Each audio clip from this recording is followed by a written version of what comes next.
네, 오늘 하나님 말씀은 요한복음 7장 17절 말씀 한 절 보고 시작하겠습니다. 만일 누구든지 그분의 뜻을 행하려고 한다면 그 교리가 하나님으로부터 온 것인지 아니면 내가 내 자신에 관하여 말하는 것인지 알게 되리라. 그분의 뜻을 행하려고 한다면 이렇게 말씀을 시작하십니다. 사람들은 왜 무엇이든지 하려고 할까요?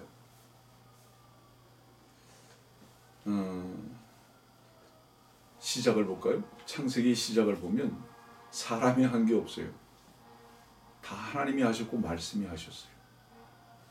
그리고 사람은 첫날이 뭐였죠? 하나님이 쉬신 것 같이 사람도 쉬었습니다. 다시 말하면 사람의 처음은 쉬는 것으로 시작했습니다. 그러니까 하나님은 엿새 동안 일하는 걸로 시작을 하시고 일곱째 날 쉬시는 것으로 종교를 하셨는데 사람은 첫날이 쉬는 날로 시작하게 된 것입니다. 근데 왜 이렇게 행하라고 하죠? 사람들은 전부 다 행하는데 관심이 있습니다. 철없을 때는 하늘을 날고 싶고 또 날 수 있다고 생각해서 양쪽 발을 빨리빨리 흔들어 본 적도 있습니다. 그러나 나이가 들면서 그건 불가능하다는 것을 알게 되죠. 아예 시도도 안 하는 겁니다. 그분의 뜻을 행하려고 한다면 사람들은 왜 행하려고 하는지 아십니까? 그분의 뜻을 행하려고 하는 게 아니라 자기의 뜻을 하려고 합니다. 이유가 뭐냐면 자 보세요. 말씀을 듣고 있는 지금 당신께서는 하나님의 말씀을 순종할 수 있는 사람이라고 생각해 본 적이 있습니까? 저는 예전엔 그랬습니다. 그러나 이제는 어떤 것 하나도 순종할 수 없는 아예 순종이라는 근거 자체가 제게 없는 것을 저는 합니다. 행한다는 것은 뭐를 가리킬까요? 자 보세요. 우리 누가복음 10장에 어떤 말씀이 있나 한번 봅시다.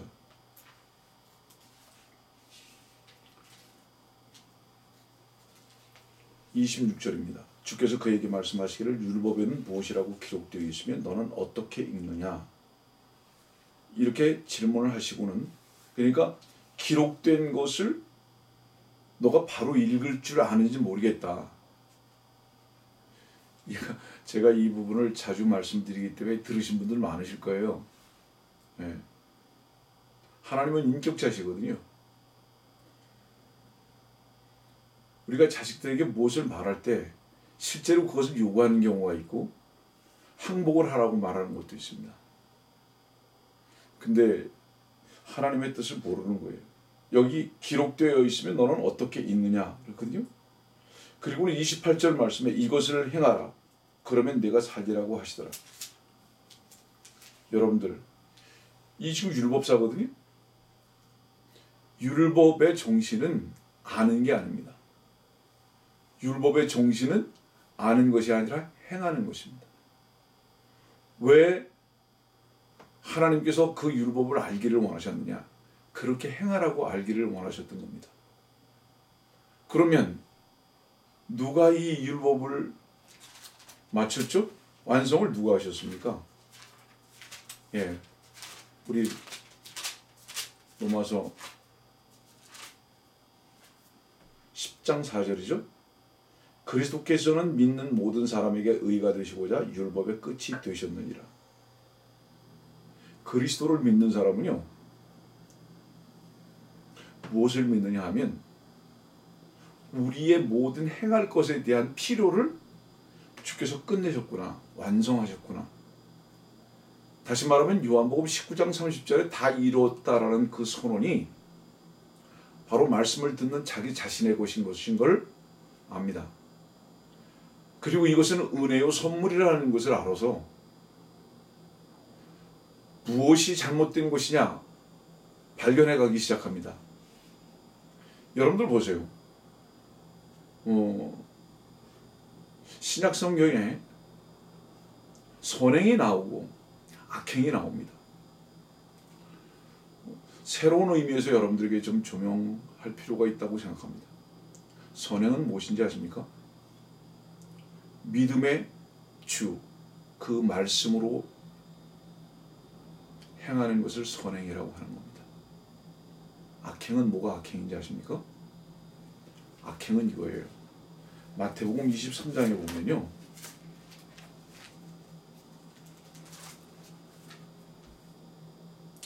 이 마태복음 23장은 위선자들을 다루고 있죠. 그래서 27절 보니까 위선자인 서기관들과 바리새인들아 너희에게 화 있으리라. 이는 너희가 회칠한 무덤들처럼 실로 겉으로는 아름답게 보이나 안에는 죽은 사람의 뼈와 모든 더러운 곳으로 가득 차 있도다. 내면의 내용이 바뀌지 아니하고 행동하는 것을 위선이라고 합니다. 이것을 마태복음 7장에서는 또 뭐라고 말씀하는지 아세요? 이것을 마태복음 7장에서는 15절에 거짓 선지자들을 조심하라. 그들은 양의 옷을 입고 너에게 나오나 속은 약탈하는 일이들이라. 행동은 양의 옷을 입었다 이 말입니다. 여기서 양의 옷을 입고 너에게 나오나 했을 때 이 양이 뭐를 얘기하냐면 희생적이고 의로워 보이는 행동을 하고 있는데 속은 약탈하는 일이라. 바로 이 내용이 어디서 시작되죠? 이게 창세기 4장에서 시작됩니다. 카인이죠. 그래서 이 카인을 요한일서에서는 악한 자라고 말합니다. 여러분들 신약 성경의 악행은 뭔지 아세요? 도둑질하고 사기치, 예, 맞아요. 그거 악행이에요. 근데 진실로 악행이 뭔지 아십니까? 인간이 하는 선한 행위를 말하고 있습니다. 인간이 하는 선한 행위. 왜냐하면 인간에게는 선이 없다고 말씀하셨거든요. 하나님 한 분만 선하다고 말씀하셨거든요. 근데 그 하나님 한 분만이 선하셔서 그분이 일하시는 것이 선행인데 인간이 이것을 대신하려고 하고 있단 말입니다. 처음에 제가 이 말씀 드렸어요. 저에게는 순종할 수 있는 근거 자체가 없는 것을 발견한다. 늘 흉내는 낼 수 있죠. 그렇지만 성경에 보세요. 순종은 유일하게 한 분만 하셨습니다. 그게 누구죠? 하나님의 아들 예수 그리스도십니다. 그분만 순종하신 거예요. 모든 사람은 다 순종 한 사람도 한 사람이 없어요. 그러면 성경에서 요구하고 있는 순종은 뭐를 말하는지 아십니까, 여러분들? 주께서 하시도록 주님 앞에 내 자신을 내어놓는 것을 말하는 거예요. 그분이 나를 붙들어서, 다시 말하면 이겁니다. 내 스스로가 무엇인가를 행하는 걸 말하는 게 아니에요. 하나님께서 나를 도구로 붙들어 쓰시는 겁니다. 그러면 나는 어떤 도구가 되어야 되죠? 나는 불쏘시개 부직갱이죠. 나무 막대기만도 못한, 이렇게 말하죠. 뭐를 말하죠? 그게? 나무 막대기는요, 죽은 거예요. 죽은 것은 아론의 지팡이에서 외에는 싹이 나오질 않아요. 주님 외에는 부활하신 분이 없어요. 네? 그분께 속한 자만 부활의 영을 얻는 겁니다. 우리가 마른 막대기거든요. 죽은 자들이거든요, 우리는. 그럼 마른 막대기는 무엇을 하느냐? 그건 불쏘시개밖에 안 되는 거예요. 우리는 순종할 수 있는 자들이 아니에요. 그래서 주님께서만 이렇게 말씀하셨거든요. 자, 이제 우리 요한복음 6장 말씀을 봅시다. 28절 29절입니다. 그들이 주께 말씀드리기를 우리가 하나님의 일들을 하려면 무엇을 해야 되리까? 라고 하니 예수께서 대답하여 그들에게 말씀하시기를 이것이 하나님의 일이니 즉 그분의 보내신 일을 너희가 믿는 것이라고 하시니라.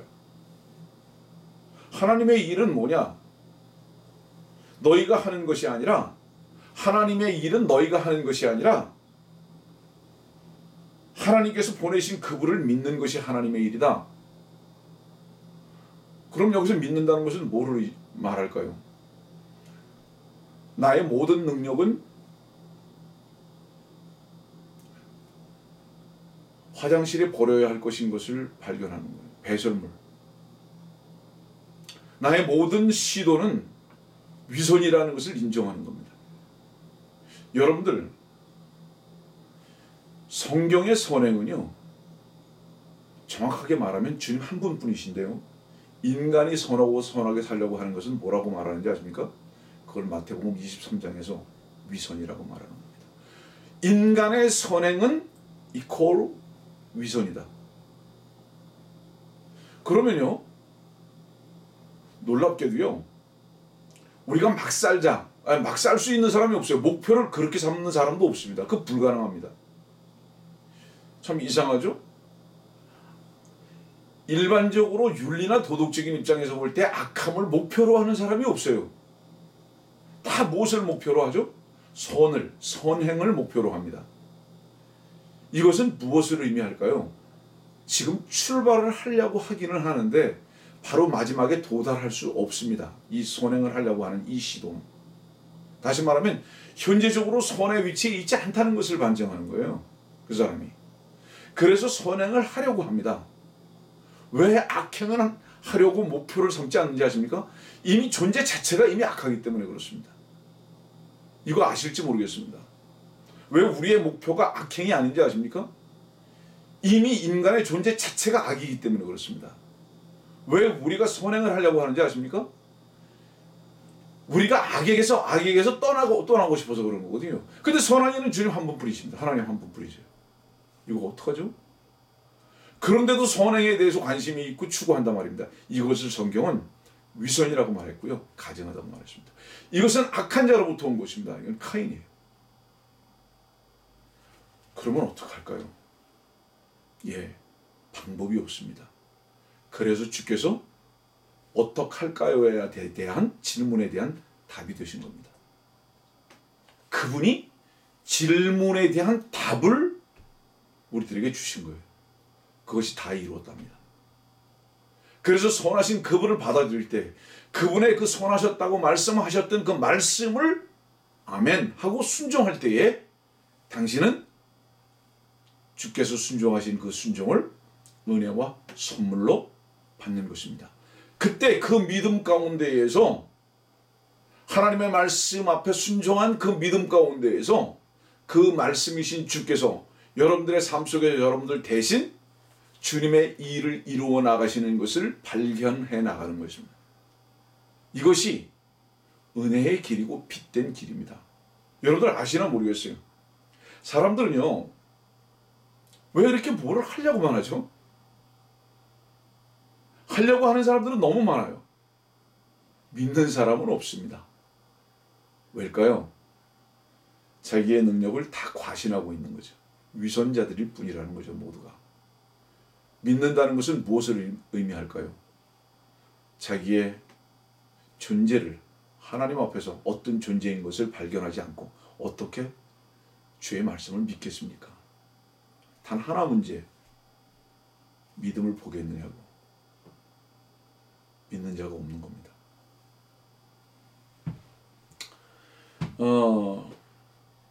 오늘 이제 요한복음 그렇게 말씀하셨잖아요. 그분의 뜻을 행하려고 한다면, 사람의 뜻이 아니에요. 그분의 뜻을 행하려고 한다면, 그럼 우리가 발견하는 게 뭐죠? 나는 그분의 뜻을 행할 수 있는 존재가 아니구나. 그런 능력을 갖고 있는 자가 아니구나. 이거 발견하게 됩니다. 근데 이것을 발견하지 못해요. 왜? 자기 자신을 모르기 때문에. 제가 성경 공부에 대해서 말씀을 드리면서 이렇게 말씀드렸어요. 성경 공부를 향한 공부 방법에 대한 책들은 많다고. 그런데 한 가지 문제가, 기본적인 결함이 있다고. 그건 무엇이냐? 그 공부를 하려고 하는 그 사람의 자신에 대해서는 다루고 있지 않다. 오늘 저는 여러분들에게 이렇게 말씀을 드리면서 시작합니다. 내가 어떤 존재인가를 주님께서 평가하시는 평가 속에서 먼저 발견하십시오. 그래야 주님 앞에서 내 존재를 발견하실 때 주께서 내게 어떤 분이셔야 하는 것을 알아가기 시작하는 겁니다.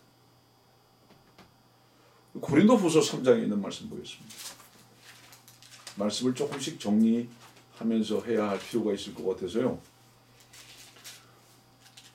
고린도후서 3장 14절입니다. 그들의 마음이 완고하여 오늘까지도 옛 언약을 읽을 때에 그와 같은 수건이 벗겨지지 아니하고 남아있으나 그 수건은 그리스도 안에서 없어지는 것이라. 그러나 오늘까지도 모세의 글을 읽을 때에 수건이 그들의 마음을 덮는도다. 그렇지만 주께로 돌아서면 그 수건은 벗겨지리라. 여러분들 주께로 돌아서면 그랬잖아요. 회개가 뭔지 아세요? 수건 벗는 거예요. 수건 벗는 게 회개하는 거예요. 무슨 뜻이냐면요. 수건을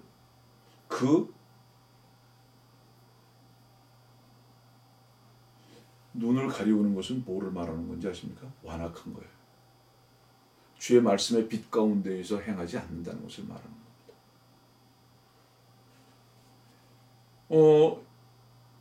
율법을 어떻게 읽었는지 아십니까? 아까 누가복음 여러분들에게 읽어드렸죠. 그것을 행하라고 생각하고 읽는 거예요. 율법을 행하라고 주신 거라고 생각하는 겁니다. 아, 율법을 지켜 행하라고 주셨구나. 이렇게 읽는 거예요. 예? 갈라디아서 3장에 있는 말씀 보겠습니다. 그러면 어찌하여 율법을 섬기느냐? 그것은 범법함 때문에 더해진 것이라. 법이 복잡해지고 다양해지고 세분화됐다는 것은 사회의 구조의 복잡한 것만 말하지 않습니다. 법이 복잡하게 됐다는 것은 그만큼 범죄가 지능적으로 구체화되고 그 뿌리와 곁가지들을 많이 쳤다는 것을 말합니다. 그래서 그런 것들을 제재하기 위해서 법이 복잡해지기 시작한 겁니다. 율법을 섬기냐? 그것은 범법함 때문에 더해진 것이라. 그냥 양심 시대로 쭉 흐르다가 아담이 범죄한 이후로 그러다가 왜 율법을 줬는지 아느냐? 양심을 지켜 행하는 자들이 없어서 그래서 율법을 줬다. 그러면 또 율법을 준 이유는 뭔지 아십니까? 범법함 때문에 더해졌다 하는 이 말씀은 무엇인지 아세요, 여러분들? 그대로 범하지 말아라고만 주신 것이 아니라 양심의 기능이나 율법의 기능은 나는 죄인이구나. 이것을 지켜 행할 수 없구나. 나는 정말로 죄인이구나. 왜냐하면 여기 보세요. 3장 13절입니다. 갈라디아서 3장 13절. 10절과 13절 두 절 보겠습니다. 율법의 행위로 난 자들은 누구든지 저주 아래에 있느니라. 기록되기를 행하도록 율법책에 기록된 모든 것을 계속해서 행하지 않는 자는 누구나 저주를 받느니라고 하였습니다. 자기 자신이요. 하나님의 뜻을 행하려고 하면서 나는 저주 아래에 있구나라는 것을 발견하지 못하는 사람은요. 위선자 중에 위선자입니다. 그 사람은 다른 사람을 속이는 위선자가 아닙니다. 자기 자신을 스스로 속이는 위선자입니다. 철저하게 자기 자신을 속이고 있는 겁니다. 그래서 그런 사람들은 자기 자신에게 속고 있는 겁니다. 여러분들 다른 사람에게 속는다고 생각하지 마십시오. 이미 마귀 사탄이 여러분들 마음속에 여러분들 자신에게 속게 만들었습니다. 그것이 선악을 알게 하는 나무의 실과를 따먹은 결과입니다. 그래서 내가 무엇인가 지켜 행하겠다고 생각하는 그 사람은 저주 아래에 있는 사람이거든요. 근데 이 저주를 모르는 겁니다. 다시 말하면 뭐죠? 하나님의 요구의 수준에 내가 결코 도달할 수 없구나. 그러면 이건 죄구나. 죄의 싹은 사망이구나. 그럼 난 지옥 가는구나. 이걸 발견한단 말이죠. 그래서 13절 말씀 보니까 그리스도께서 우리를 위하여 저주가 되셔서 율법의 저주로부터 우리를 구속하셨으니 율법의 저주예요. 나는 여러분들이 이 말씀을 읽을 때에 들을 때에 수건이 벗겨지길 원합니다. 오늘 제가 여러분들에게 말씀드리는 요지가 그거예요.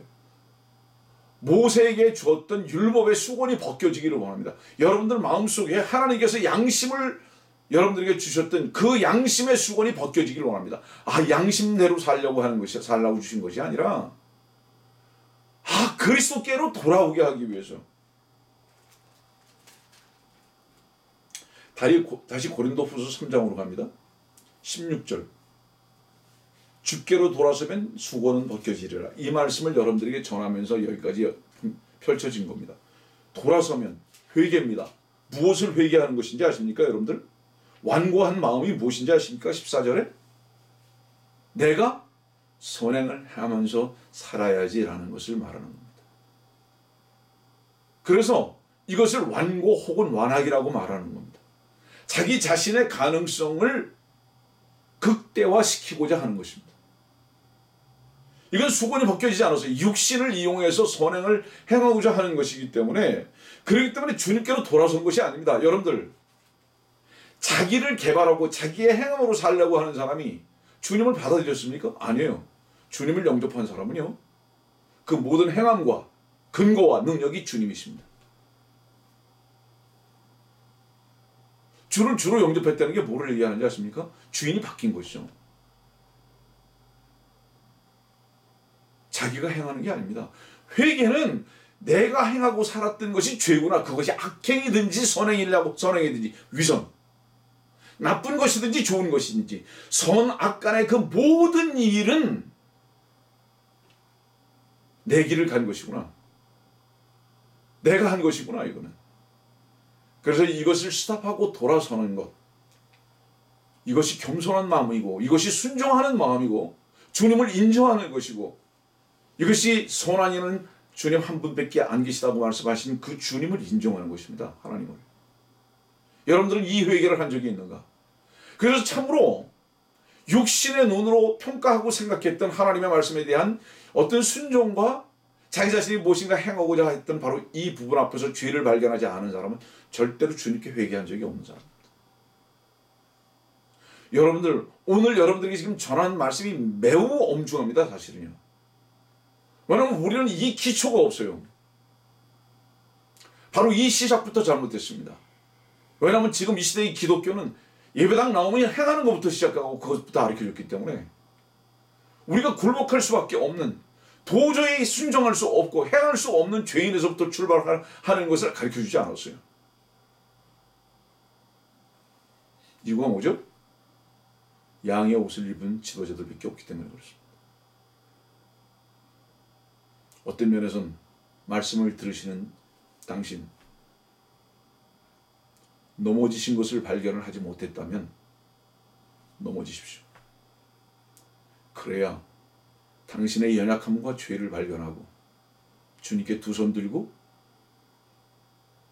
주님을 인정하게 될 것입니다. 몹시 중요한 부분입니다. 여러분들은 이 부분에 대한 확실한 빛의 조명과 순종이 있는지 돌이켜보십시오. 오늘 요한복음 7장부터 시작했는데요. 자꾸 하나님의 뜻을 행하려고만 한다.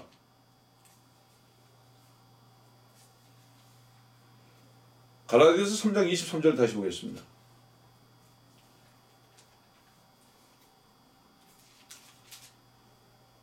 믿음이 오기 전에 우리는 율법 아래서 감시를 받았으며 나중에 믿음이 계시될 때까지 갇혀 있었느니라. 그리하여 율법이 우리를 그리스도에게로 인도하는 선생이 되었으니 이는 우리를 믿음으로 의롭게 하려 함이라. 양심으로 받고 읽으십시오. 양심 아래서 감시를 받았다. 뭐죠? 감시를 받았다는 거? 똑바로 하나 보자. 이게 양심의 기능이죠. 그럼 바르게 행하는 게 뭐죠? 똑바로 행하는 게 뭐죠? 인간이 하는 그 어떤 행위도 바르게 행하는 게 아닙니다. 성경에서 바르게 행하는 것, 최초의 바르게 행하는 것을 여러분들은 아실 거예요. 창세기 4장 7절입니다. 네가 바르게 행하면 받아들여지지 않겠느냐? 네가 바르게 행하지 아니하면 죄가 문 앞에 엎드립니다. 누구에게 말씀하고 계시죠? 주께서 카인에게 말씀하셨습니다. 주께서 카인에게 말씀하셨습니다. 카인은 어떤 자였죠? 땅을 경작하는 자였습니다. 이 땅은 뭐죠? 이미 저주받은 거예요. 자기를 개발하고 있었습니다. 자기의 최선을 가지고 하나님께 가지고 나왔습니다. 이것이 지금 이 시대에 회개하지 아니한, 수건이 벗겨지지 아니한, 하나님께서 선행을 하라고 말씀하신 것으로 오해하고 하나님께서 순종하라고 하신 것이 내가 무엇인가를 해야 하는 것으로 오해하는 모든 사람들의 관점입니다. 그러면 7절 말씀에 네가 바르게 행하면 그랬잖아요. 이 바르게 행하는 게 뭘까요? 이 바르게 행하는 것은 하나님께서는 바르게 행하는 것 하나만 받으십니다. 이 바르게 행하는 것이 무엇인지 아십니까?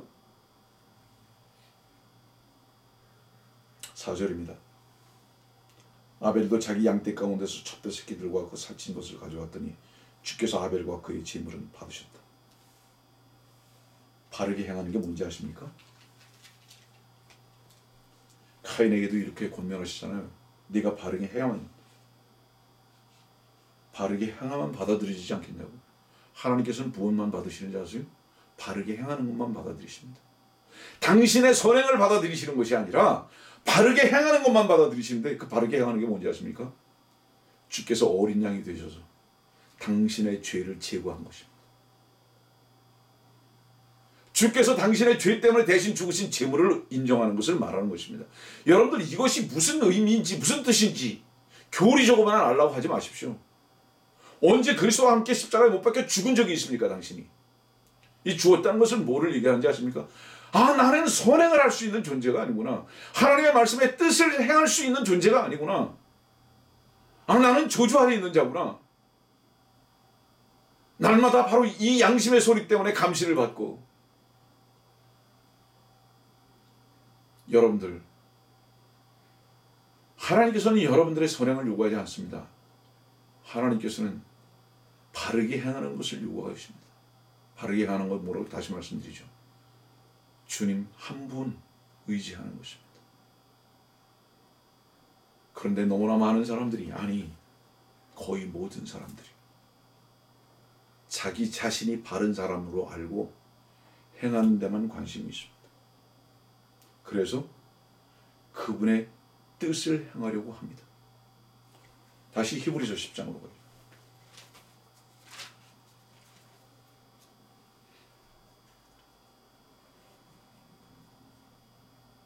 7절입니다. 그때 내가 말씀드리기를 오 하나님이여 보소서, 두루마리 책에 나에 관하여 기록한 것과 같이 주의 뜻을 행하려고 내가 왔나이다 하였노라 하셨도다. 네. 주님께서 주의 뜻을 행하려고 오셨거든요. 주의 뜻을 행하려고 오셨던 그분께서 요한복음 19장 30절에는 주의 뜻을 행하려고 오셨던 그분께서 요한복음 19장 30절에는 이렇게 선언하신 것입니다. 그때 예수께서 그 식초를 받으시고 말씀하시기를 다 이루었다고 하시더니 고개를 떨구시고 숨을 거두시더라. 주님께서 죽으시면서 다 이루었다고 말씀하신 이유가 뭔지 아십니까, 여러분들? 죽음으로써, 내가 죽음으로써 너희들의 죽음을 대신했다. 이걸 말하는 거예요. 응? 내가 너희 대신 내가 선행을 했다. 내가 너희 대신 하나님 앞에서 바르게 행했다. 이제 너희는 믿으라. 다 이룬 것을.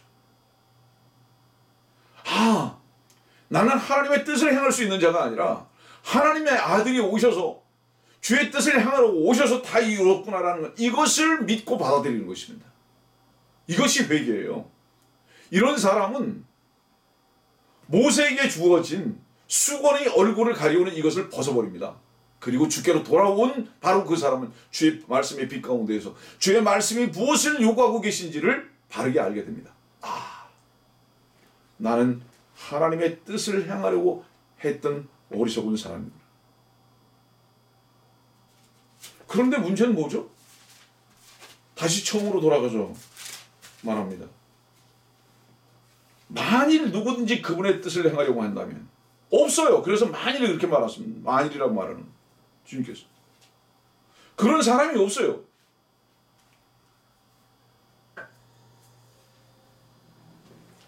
제가 얼마 전에 그렇게 말했습니다. 길을 잃은 사람은 반드시 무엇부터 보게 되죠? 여러분들 어떠세요? 요즘은 예전에 제가 운전을 처음 배웠을 때는요, 지도를 가지고 다녔습니다. 근데 요즘은 차마다 전화기마다 전부 다 안내양들이 있어서 지도가 필요 없게 됐죠. 길을 잃은 사람은 반드시 무엇에 두리번거리죠? 이정표에 두리번거립니다. 길은 왜 필요하죠? 답변해 보세요. 길이 왜 필요하냐고. 지금 걷고 있는 거죠. 길은. 그리고 어디 출발한 곳이 있죠. 성도들이요. 당신의 출발은 어디입니까? 당신 스스로가 출발했으면 이미 출발선에 섰을 때부터 당신의 모든 길은 미로입니다. 어떠세요? 너무나 많은 사람들이 왜 방황하는지 아십니까? 출발을 자기가 했기 때문에 그렇습니다. 주의 말씀의 빛과 등으로 출발한 것이 아니라 자기 스스로가 자의적으로 출발했기 때문에. 뿐만 아니라 어디서 왔습니까? 여러분들의 이름을 쓰는 한 여러분들의 출발점은 분명히 여러분들 자신입니다. 그런데 길 가운데 있어요. 근데 더 문제는 뭔지 아십니까? 길을 잃어버린 것을 알지 못하는 거예요. 이 증거가 뭔지 아십니까? 목적을 상실해버렸어요. 내가 지금 이 길을 걷는 이유가 무엇인지에 대해서 목적을 상실하고 그냥 걷습니다. 잃어버렸다는 증거죠. 오늘 당신은 왜 이 말씀을 듣고 있고, 오늘 당신은 왜 한 시간을 살았으며, 오늘 당신의 존재의 이유는 무엇이었습니까? 명확합니까? 그 사람은 순례자입니다. 방황하지 않는 것입니다. 그래서 어떤 사람이 이정표를 찾는지 아십니까? 불안해요. 나로서는 안 되는구나. 지금 분명히 나는 길을 잃어버렸구나. 목적을 잃어버렸구나. 주께서 나의 인도자가 되신 바로 그 주님의 음성을 듣고 발걸음을 옮기지 않고 있구나.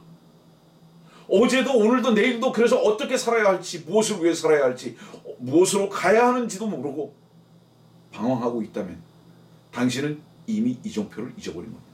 그런데도 길을 잃어버리고 이정표를 잊어버렸는데도 찾지를 않아요. 어디 취해 있는 거죠. 당신이 쇼윈도에 취해 있든지 지나가는 사람들을 바라보고 있든지 뭔가 마약을 먹은 것과 같이 취해 있는 것입니다. 어디 취해 있는지 아세요? 여러분들은? 거의 모든 사람들이 어디 취해 있는지 아십니까? 여러분들의 피에 취해 있습니다. 성경은 이것을 포도주라고 말합니다. 거의 모든 사람들이 다 육신의 피에 취해 있습니다. 주님의 보혈이 왜 능력인지 아십니까, 여러분들? 주님을 믿고 거듭났을 때 여러분들의 육신의 모든 피는 주께서 십자가에 흘리신 피와 함께 다 제거된 것을 믿고 여러분들의 순환기에 통해는 주 예수 그리스도의 보혈이 역사할 수 있는 그 능력의 삶을 사는 것이 보혈의 능력입니다. 그 사람은 육신으로 인해서 그 피로 인해서 방황하지 않습니다.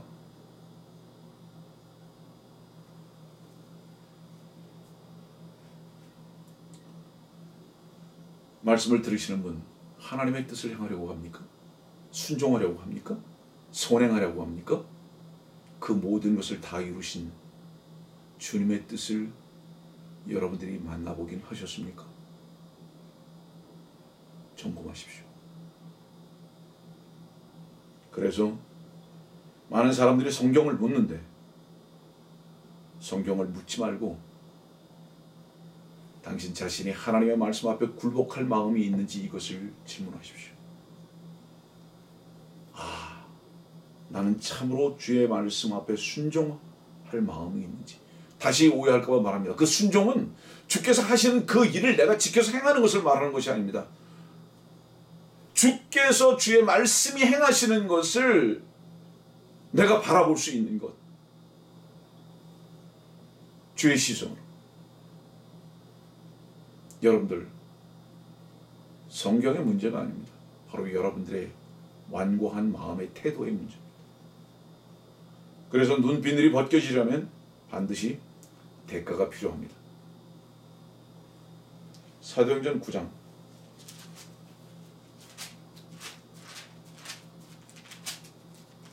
18절. 즉시 그의 눈에서 비늘 같은 것이 떨어지면서 곧 보게 된지라 그가 일어나서 침례를 받더라. 주님을 만나고 나서 사울의 눈에 갑자기 봉사가 되어버렸어요. 그죠? 사도행전 9장 3절입니다. 그가 길을 떠나 다마스커스에 가까이 왔을 때 갑자기 하늘로부터 한 줄기 빛이 그를 둘러 비추는지라. 그가 땅에 엎드려 그에게 말하기를 사울아 사울아 네가 왜 나를 박해하느냐고 하시더라. 눈 멀어버렸어요. 7절입니다. 한편 그와 동행하던 사람들은 음성은 들으나 아무도 보지 못한 채 말없이 서 있더라. 9절입니다. 그가 사흘 동안을 보지 못하고 또 먹지도 마시지도 아니하더라. 이건 뭐를 말하는 거죠? 성도들이요, 눈이 감겨진 사람은요 죽은 사람이에요. 금식하고 있잖아요 이제 사울이. 주의 말씀의 빛의 역사가 없는 사람은 죽은 사람이에요 지금. 그리고 최초의 주님을 만났을 때 그 빛 앞에서 당신의 눈은 어떻게 되는지 아십니까? 당신 자신을 보는 눈도 세상을 보는 눈도 다 감겨져 버립니다. 아, 이것은 내가 본다고 했는데 이것은 보는 것이 아니구나. 이거는 사울은요 본다고 했습니다. 계속 본다고 한 거예요 사울이. 예, 요한복음. 참 요한복음은 정말로 소중한 말씀입니다. 요한복음 9장 41절. 예수께서 그들에게 말씀하시기를 만일 너희가 소경이라면 죄가 없을 것이나 이제 너희가 말하기를 우리는 본다고 함으로 너희 죄가 남아있느냐고 하시니라. 사울은요 완벽하게 율법을 지키려고 했습니다. 다시 말하면 자기 자신이 선행을 행하려고 했다 이 말이에요. 그래서 사울은 이렇게 생각한 거예요. 나는 본다. 정확하게 본다. 아, 나는 정확하게 본다. 그러나 그 본 것은 무엇으로 본 건지 아십니까?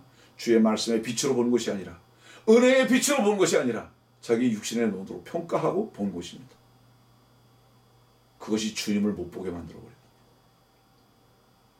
오히려 주님을 박해한 것입니다. 그것이. 성도들이여, 왜 형제를 사랑하지 못하는지 아십니까? 주님의 시선 속에서 볼 수 있는 눈이 없어요. 전부 다 본다고 하는데 다 봉사들입니다. 누가 볼 수 있는 눈을 가진지 아십니까? 죄인인 당신을 주께서 거룩하게 하시고 주의 사랑 가운데 옮겨 놓으셨을 뿐만 아니라 빛으로 새롭게 눈을 뜨게 하신 그 주님의 그 시선이 당신에게 있다면 당신도 형제와 자매들을 그 눈으로 볼 것입니다. 그 사람은 이제 정말로 보는 것입니다. 사도행전 9장 가죠. 다시. 그래서 사울은요 왜 눈이 주님 앞에서 이게 감겼느냐, 주님께서 그 빛 가운데서 왜 그 사울의 눈을 감게 해버리셨느냐. 너 여태까지 보던 것이 본 건지 아냐? 너 본다고 그랬지? 네 스스로 선행을 행하는 것이 옳다고 생각했지? 그것이 나를 걷어차는 거였어. 응? 그 눈은 감겨져야 한다. 빛 가운데에서. 그리고 18절입니다. 즉시 그의 눈에서 비늘 같은 것이 떨어지면서 곧 보게 된지라. 성도들이여, 사울과 같이 사흘 동안 먹지 말고 눈먼 봉사의 위치에서 발견되십시오. 이 말씀 또 오해하지 마세요. 꼭 사흘을 말하는 게 아닙니다. 주의 말씀의 빛 가운데에서 새로운 눈이 떠질 때까지 당신은 혹여 괴로움을 가지고 있어야 할지도 모릅니다. 그 괴로움은 뭔지 아세요? 여전히 선악에 살고자 하는 당신의 몸부림입니다. 그것이 당신의 짐이 될 것입니다. 예.